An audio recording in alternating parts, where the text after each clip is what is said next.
Là ça règle. Ok. Oh là là, ce visage est lumineux. Oh hi les amis. Salut les amis. Non, je l'ai refait. Genre c'est vraiment ce pourquoi j'adore Internet. Si vous voulez en apprendre plus sur ce sujet, bien sûr, si vous en foutez, bah n'y allez pas. Enfin vraiment, ça n'a aucun sens. Et en même temps, c'est du pur génie. Et ça, moi, ça me met tellement en joie, ça, du contenu comme ça. Pour une fois, le confort avant l'esthétique. Et je ne dirais pas ça souvent. Donc branchez-vous, salade sans salade. Et voilà, avec un petit café ou le soir comme ça, délicieux. La vidéo elle est un peu haute en fait. Et Sloppy Toby, c'est une musique, c'est vraiment du miel pour les oreilles tout simplement. C'est suave, suavemente. Et c'est toujours important de rire. Merci pour cette conclusion. Et ouais, du coup, ici on est pro, on réfléchit à tout. Oh hi! Bienvenue dans cette nouvelle vidéo favoris, les favoris du mois de janvier. Je vais essayer de pas trop bouger parce que ma veste, je sens que dans mon micro elle fait des... Vous me direz. J'ai aussi une nouvelle ring light que vous pouvez voir là tout de suite. Et mon visage, j'ai fait ma skincare il y a pas longtemps, donc je pense que mon visage, lui, il est incandescent, voilà tout simplement. Qu'est-ce que je voulais dire? Cette ring light me permet, je pense qu'elle rentre dans mes favoris directement parce que la lumière a l'air incroyable. On va voir au montage et le résultat. Ça me permet aussi de filmer à n'importe quelle heure de la journée et je l'ai déjà dit, mais on est en Bretagne et il pleut constamment et il y a très peu de luminosité, même quand il ne pleut pas. Voilà, donc ça me permet aussi de pouvoir filmer à n'importe quelle heure, comme là en ce moment il est, je n'ai pas de montre, il est 18h. Non, il est bientôt 17h. Bref, on s'en fout. Prenez-vous un petit café. Moi j'ai ma petite tasse Père Noël au mois de janvier, mais c'est pas grave, c'est intemporel. Prenez-vous un bon petit café pour regarder cette vidéo. Aujourd'hui, 17 favoris. Donc c'est quand même beaucoup juste pour un mois. Il y en avait 23 pour la fin d'année. Donc on va essayer d'aller short and sweet. Du podcast, des spectacles, musique, livres, séries, bouffe, fringues. Un objet mi-fringue, objet, bref, on verra. Je m'exprime très mal aujourd'hui. Et cette lumière, j'avoue qu'elle me... Waouh, c'est lumineux quand même. Là, je suis en train un peu de regarder mon téléphone et j'arrive pas. Bon, ok, sans plus tarder, on commence avec les favoris du mois de janvier. On commence par les comptes et les chaînes YouTube. Ça, c'est un truc que j'adore faire. Dans les favoris de janvier, il y a Esther Luxé. Esther Luxé qui est une... Je sais pas si c'est comme ça que ça se dit, Luxé. Ça se dit pas Luxé, c'est sûr que non. Esther Luxé qui fait des vlogs sur YouTube. C'est surtout des vlogs et je l'ai découverte, c'est marrant, dans la vidéo Swipe de Noël avec mince. Décidément aujourd'hui, je l'ai découverte avec Ezil dans le swipe de Noël et je connaissais pas. Et du coup, j'ai bien aimé sa vibe et j'ai voulu aller découvrir un peu ce qu'elle fait. Et franchement, c'est très cool. Elle fait des vlogs, c'est surtout des vlogs. Elle habite à Paris, mais elle a un peu l'idée et l'envie de partir vivre à Montréal. Et c'est très cool, c'est très chill. Enfin, en fait, j'aime bien surtout sa vibe. Elle est calme, elle est... Je sais pas comment expliquer, mais j'aime beaucoup ses vidéos en tout cas. Donc voilà, je vous invite à aller la découvrir si mon explication était claire, mais elle était pas claire du tout en fait. Alors là j'ai rattrapé quelques vidéos donc je les connais pas toutes, mais voilà, j'aime bien ce qu'elle fait et c'est plutôt chouette. Et puis moi je suis toujours un peu aussi à la recherche de nouvelles personnes à suivre, donc voilà, c'est cool. Dans les comptes ou chaînes YouTube, il y en a une, alors elle je l'ai pas découverte en janvier mais j'ai pas mal regardé, c'est Ruby Pigeon. Oui, pigeon comme un pigeon. Vous la connaissez sans doute, ou peut-être parce qu'elle est quand même assez connue. Elle est influenceuse et elle a aussi une marque de vêtements qui s'appelle Rusmin. Et Ruby, elle est vraiment chouette. Elle a un podcast aussi avec sa sœur. Je crois que ça s'appelle Le Pigeonnier. C'est pas mal trouvé en vrai. Franchement, c'est vraiment cool ce qu'elle fait. Et moi, ce que j'aime chez elle, c'est un peu ce que j'essaie de faire aussi dans mes vlogs, c'est toujours apporter dans des vlogs. Elle, c'est beaucoup de vlogs, mais d'apporter aussi des réflexions personnelles sur la vie, sur... Elle parle beaucoup de réflexions sur le milieu influenceur, sur la mode aussi de manière générale, parce qu'elle est invitée au Fashion Week, du coup, pour sa marque, je pense aussi. Et du coup, elle a toujours des réflexions assez intéressantes, c'est très chill aussi, voilà, j'aime bien comment elle s'habille, enfin, pareil, c'est pas du tout mon style, sa façon de s'habiller, mais ça m'inspire pas mal et c'est toujours très, comment dire, elle prend toujours un petit pas de côté. C'est toujours chouette et c'est toujours, voilà, imbibé de réflexions sur la vie, sur...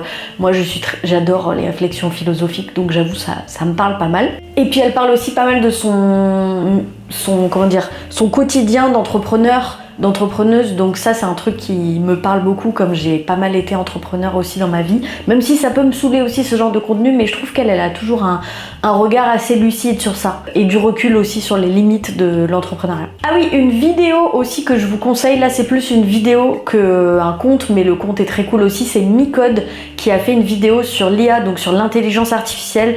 Et Micode, si vous connaissez pas, il fait beaucoup de vidéos enquêtes. C'est très sourcé, très recherché, c'est assez journalistique quelque part. Et là, c'est une vidéo sur l'intelligence artificielle et j'avoue que moi j'ai beaucoup de mal à comprendre un peu les enjeux, les limites, les dérives aussi de l'intelligence artificielle. Et là, c'est hyper intéressant. C'est un discours assez nuancé sur l'intelligence artificielle, ce qui fait du bien. Et en même temps, il parle des limites de l'intelligence artificielle, de ses dérives. Il explique, en fait, il a une façon de vulgariser qui est hyper intéressante. Enfin, moi, j'ai compris quasiment toute sa vidéo, alors que j'avoue que c'est des enjeux qui me dépassent un peu. Donc il tombe pas soit dans un côté, soit dans l'autre, soit tout est génial avec l'IA, soit c'est le grand méchant. Et pour le coup, c'est très intéressant sur comment on peut l'utiliser de façon intelligente à l'avenir. Voilà, donc je vous conseille d'aller voir sa vidéo. Si vous voulez en apprendre plus sur ce sujet, bien sûr, si vous en foutez, n'y allez pas. Ensuite, ça c'est Xavier qui m'a fait découvrir et franchement j'étais étonnée que... Enfin je sais pas, c'était trop marrant que Xavier regarde quelqu'un comme ça et je me suis dit waouh, mon copain m'étonne encore aujourd'hui. L'autre fois il m'a montré une vidéo et c'est un mec, alors il a une chaîne YouTube et donc ça s'appelle Harry at Home et c'est un mec, il se balade dans les rues de New York et attention, genre vraiment c'est tout un concept. Genre c'est vraiment ce pourquoi j'adore Internet. Et vraiment, heureusement qu'Internet existe. C'est un mec, alors, il est beatmaker, il est producteur quelque part, il crée des sons et les gens viennent et chantent avec lui. Et du coup, lui, il se balade dans les rues de New York, sauf qu'il a tout sur lui. C'est-à-dire, on dirait un escargot qui se balade avec sa maison sur son dos. C'est vraiment fou. Et allez voir, vous verrez, vous comprendrez très vite le concept. Et du coup, il a son piano, il a tous les trucs sur lui. Accroché, je sais pas, j'espère qu'il va à la salle franchement parce qu'il porte tout son attirail. Il fait des lives qui sont retranscrits du coup sur YouTube et sur son poignet il a son téléphone avec le live et les gens, il peut réagir, enfin vraiment ça n'a aucun sens tellement il gère de trucs en même temps, je ne comprends pas comment il fait et en même temps c'est du pur génie, voilà. Donc parfois il rentre dans un resto, là il y a un mec qui se met à chanter.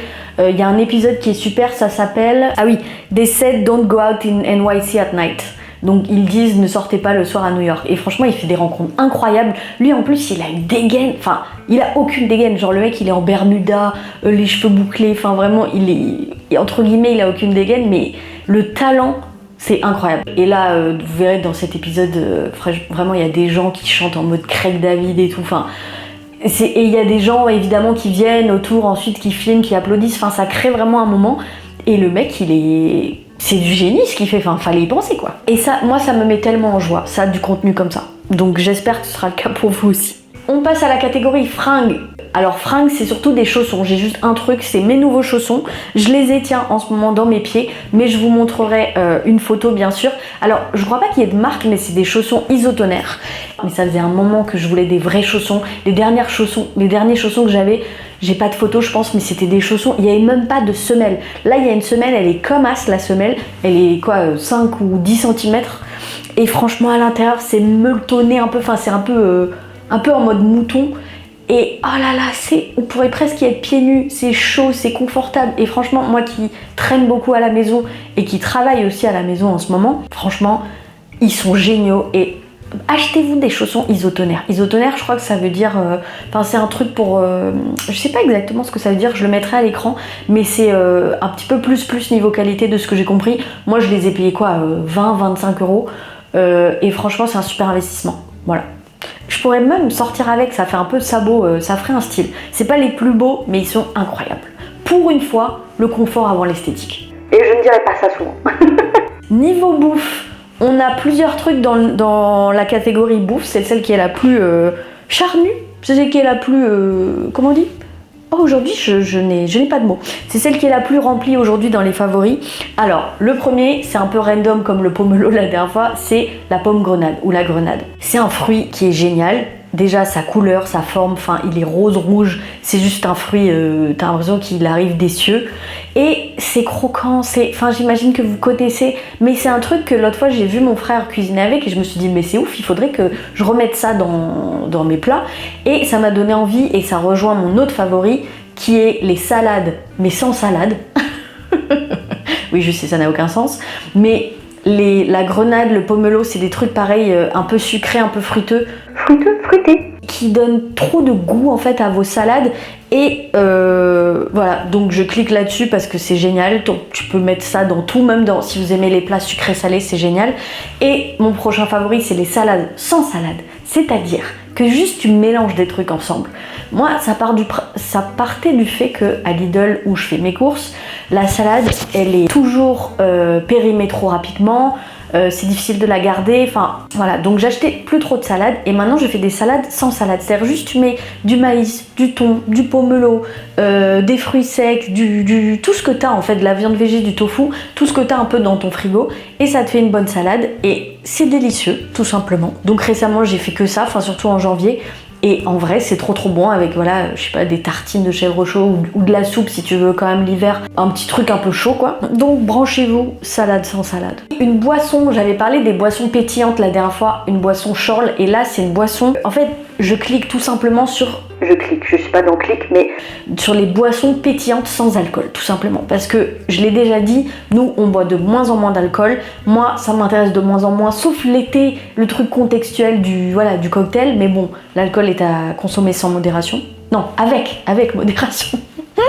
La meuf qui a rien compris. Et là, c'est une boisson pétillante, clémentine et yuzu. Alors moi yuzu, je suis pas fan du goût, mais j'ai testé et franchement c'est génial. À Biocop, vous avez beaucoup de choix dans les boissons sans alcool. Et celle-ci, alors je crois que la marque c'est Zéro. C'est ça le nom de la marque, zéro sucre quoi. Je crois que c'est Vitamont aussi, enfin bref je vous le mettrai à l'écran. Et clémentine yuzu, incroyable, franchement j'adore. Le yuzu relève un peu mais on le sent pas trop si vous aimez pas trop le goût du yuzu. Voilà, donc de manière générale, dans mes favoris, les boissons pétillantes sans alcool de chez Bio, il y a plein de choix et franchement, moi j'ai l'impression le week-end, voilà, quand j'ai pas envie d'alcool, hop, une petite boisson et ça pimpe un peu ta soirée quoi. Encore deux favoris dans la bouffe, alors les spritz. Pas le cocktail, hein, vu qu'on parlait d'alcool, mais le spritz, le gâteau, j'imagine que vous voyez ce que c'est. Bah ça, j'ai redécouvert ça en janvier, pareil, il y a des trucs comme ça, tu fais ta liste de courses et t'achètes tout le temps les mêmes trucs. Le spritz, moitié nature et moitié chocolat. Et c'est trop bon. Et franchement, ça se fait aussi, j'en avais déjà fait maison. Je crois que c'était pas si compliqué que ça, mais par contre, je m'étais un peu chiée sur la forme, quoi. Et voilà, avec un petit café ou le soir comme ça, délicieux. Ensuite, en dernier favori dans la bouffe, on a le chili con carne VG. Chili con carne VG, vous mettez, c'est Xavier qui me l'a fait, j'ai noté, maïs, riz, haricots rouges, champignons, épices et viande hachée VG. Alors dans les viandes hachées VG et le chili con carne VG, c'est trop bon et franchement si vous essayez de passer sans viande, essayez, c'est délicieux. Et j'ai deux hachées végétales à vous conseiller. Alors je crois qu'il y en a un que je préfère, je vous le mettrai à l'écran, et c'est le haché végétal façon bolognaise, et il y en a chez Biocop, il y en a deux. Dans les livres, j'ai un livre à vous conseiller, c'est une BD, vraiment elle est incroyable et très d'actualité malheureusement, c'est la BD Femme, Vie et Liberté qui a été faite sous la direction de Marjane Satrapi, mais c'est un collectif, donc il y a plusieurs auteurs, plusieurs autrices, illustrateurs et illustratrices, et c'est sur la situation en Iran. C'est ma soeur qui m'avait acheté cette BD il y a quelques années, et je sais pas pourquoi je l'avais mis de côté. Je l'avais mis de côté parce que je voulais prendre le temps de la lire et je savais que c'était un sujet aussi lourd entre guillemets, donc je voulais vraiment prendre le temps, et là je me suis enfin lancée. C'est malheureusement énormément d'actualité puisque en ce moment il y a les manifestations et la révolte en Iran, et en vrai c'est terrible ce qui se passe en Iran actuellement. Si vous voulez vous renseigner sur la situation en Iran, sur la genèse des révoltes, sur comment les femmes aussi ont été au cœur de ces révoltes, cette BD elle est incroyable. D'ailleurs ce que j'aime, c'est que Marjane Satrapi elle explique, donc c'est elle qui a fait Persépolis, et elle explique en introduction qu'elle a voulu justement soutenir le peuple iranien avec cette BD, donc je trouve que l'acheter aujourd'hui, même si elle a été faite il y a quelques temps, c'est encore soutenir le peuple iranien aujourd'hui, c'est comprendre aussi, parce que moi j'avoue, je connaissais pas assez les enjeux. Ça explique énormément les enjeux, ça explique l'histoire, ça explique beaucoup de choses, toujours avec un prisme aussi féministe, puisqu'il y a évidemment l'impact vraiment des Iraniennes dans la révolution.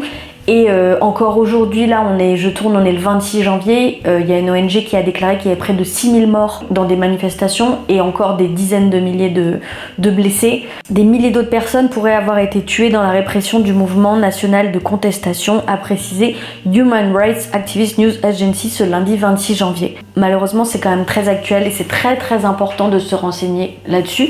Et moi, la première, et je trouve que la BD, c'est une belle façon de faire ça, c'est assez accessible. Et ça parle de l'histoire de la révolution féministe en Iran, mais aussi du déclencheur qui a été la mort de Mahsa Amini en 2022, qui est une jeune iranienne qui a soi-disant mal porté son voile en public et qui a du coup été frappée et elle est morte de ses blessures. Donc c'est un livre Femme, vie et liberté qui est riche, très riche en style, puisqu'il y a tous les styles de tous les illustrateurs, il y a aussi des Iraniens qui participent, donc ça je trouve ça important que ce soit l'Iran raconté par des personnes iraniennes.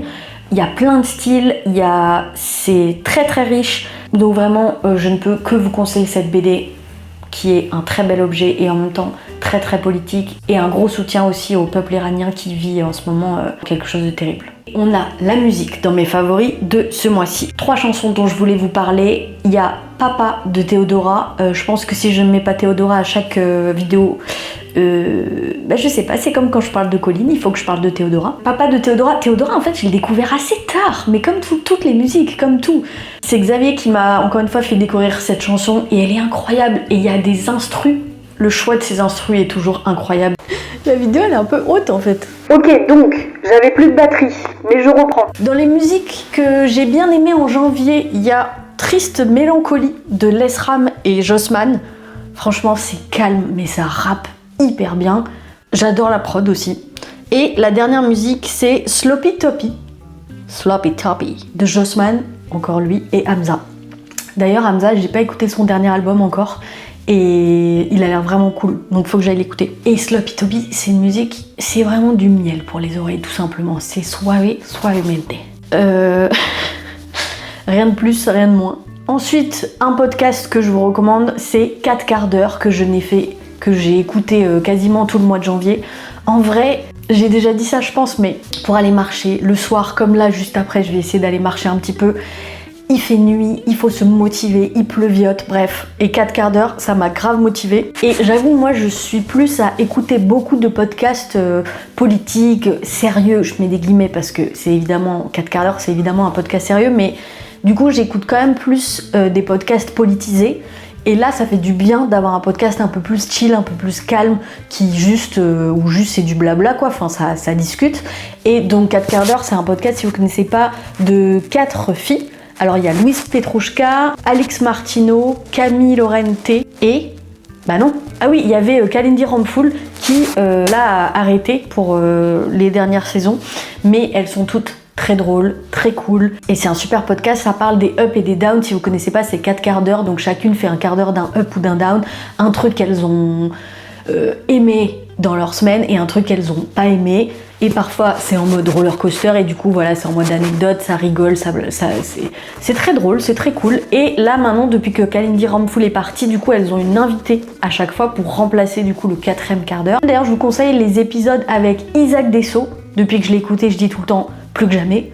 Et franchement, il est hilarant, franchement, il est trop drôle ce mec. Je l'avais découvert aussi dans une vidéo de Magla et je l'avais beaucoup aimé. J'aime trop son énergie. Et il y a aussi l'épisode avec Amal Tahir qui est trop drôle. Et j'ai bien aimé celui avec Mehdi Maizi aussi. Là, de toute façon, je les écoute tous à l'envers, ce qui n'est pas forcément une bonne chose. Mais voilà, du coup, je pense que c'est un podcast que vous connaissez déjà. Mais si vous ne connaissiez pas, c'est le moment d'aller découvrir. Et elles me font hurler de rire, bien sûr. Et c'est toujours important de rire. Merci pour cette conclusion. Rapidement comme ça, 2-3 favoris. Il y a un spectacle un spectacle de Camille Laurente justement, puisqu'on parlait de 4 quarts d'heure, qui est aussi humoriste, elle fait du stand-up et je vous en ai parlé un petit peu dans mon dernier vlog, mais à chaque fois que je vais voir du stand-up, et c'est assez rare, bah ça me donne encore plus envie d'y aller et de l'intégrer dans mes habitudes. J'étais allée voir, qui est-ce qu'on était allé voir, Swan Périssé, qui était incroyable. On avait vu aussi Alex Ramirez, pas loin de Brest, et c'était génial. Et là Camille Laurente, et franchement, à chaque fois, ça me donne envie d'aller voir plus de stand-up, même dans des petits bars, en impro, enfin je sais qu'il y en a pas loin de là où on est, de là où on habite, et franchement ça me donne trop envie. Et Camille Laurente, c'était trop cool, très drôle. Voilà, en plus on découvre une autre partie d'elle aussi, parce que je la suis beaucoup déjà sur les réseaux, mais vraiment il était super son spectacle, très décomplexé, et franchement, mais là, enfin je crois qu'elle fait pas ça depuis si longtemps que ça, et elle a une aisance sur scène assez folle, et c'était dans une petite salle, donc c'était très cool, et voilà, trop bien. Alors une série, ça je la place ici parce que c'est vraiment dans les favoris de janvier, mais je ne vais pas trop développer parce que je pense que je vais en faire une vidéo sur Instagram. C'est une série qui s'appelle Los Años Nuevos, les Nouvel An en français, et c'est une série Arte, et elle est dispo sur Canal, et franchement cette série m'a jeté par terre. Vraiment, mais Los Años Nuevos, si vous voulez aller voir, c'est une série incroyable qui parle beaucoup du couple sur la longueur, du couple sur le passage du temps sur un couple, et vraiment les acteurs sont incroyables, les thèmes sont incroyables. Enfin franchement, allez voir ma vidéo que je ferai sur Insta parce que je pense que je vais un petit peu plus développer là-bas, mais c'est une série. Au début, moi j'ai mis du temps à rentrer dedans, et puis petit à petit c'est juste incroyable, et c'est tout ce que j'avais envie en fiction. Il n'y a pas assez, je trouve, en fiction de films qui parlent tout simplement, ou d'œuvres, surtout des films qui parlent du couple sur la longueur, quoi. Il y a Marriage Story de Noah Baumbach qui est incroyable sur ça, mais franchement je trouve que ça manque. Donc foncez voir Los Años Nuevos, où c'est vraiment le concept. En plus on suit un garçon et une fille, on les suit à chaque nouvel an pendant 10 ans, et c'est leur nouvel an, donc c'est quasiment en temps réel, et franchement c'est incroyable. Voilà, j'ai dit que je n'en disais pas trop, mais j'ai du mal à pas le dire. Je finis pour terminer ces favoris avec un crayon à lèvres que j'ai sur moi. Et ouais, du coup, ici on est pro, on réfléchit à tout. C'est un crayon à lèvres, attendez, je vous montre en zoom ou pas? Oh, non, ça va être trop. C'est ce crayon à lèvres, et que je mets en fait, alors attendez, je l'ai ici, je vous montrerai un peu, mais c'est un Sephora Colorful, et la teinte, c'est quoi la teinte? C'est un rosé, et c'est la teinte 19 Crushed Raspberry. Alors normalement c'est un lip liner, donc on met autour, mais moi je mets tout partout sur les lèvres. Je ne sais pas encore faire les combos lèvres avec à l'intérieur et extérieur, je n'ai même pas encore fait, mais je pense que je vais quand même essayer de trouver un gloss. C'est juste que j'aime pas trop les gloss, ou un rouge à lèvres pour mettre à l'intérieur, parce qu'il assèche quand même pas mal les lèvres, c'est ça le problème. Enfin, après c'est un crayon, donc c'est normal. Mais il est très beau, et je trouve qu'il va très bien avec mes cheveux bruns, enfin avec moi qui maquille beaucoup, j'ai des yeux verts aussi, rose et vert, t'as capté, le combo il va trop bien ensemble. C'est ce qui clôture mes favoris du mois de janvier. J'espère que ça vous aura plu, j'espère que cette ring light aussi aura donné de la qualité à ma vidéo, je ne sais pas, à vous de me le dire. Qu'est-ce que je voulais dire d'autre? Oui, dites-moi en commentaire ce que vous avez pensé de ces favoris, conseillez-moi des trucs. Il y a une série dont je voulais peut-être parler, c'est le Bureau des légendes, mais c'est pas vraiment un favori, bref, c'est plutôt un roller coaster d'émotions. Mais je vous en parlerai peut-être plutôt sur Insta en story, donc go me follow sur Insta. Et on se retrouve du coup dans une prochaine vidéo, et du coup sur YouTube vous pouvez me trouver une fois toutes les 2 semaines. Une vidéo toutes les 2 semaines. Je sais plus m'exprimer. Merci d'avoir regardé cette vidéo, c'était les favoris de janvier, et puis sur ce je vous dis à très bientôt, prenez soin de vous, et on se retrouve dans une prochaine vidéo. Bisous.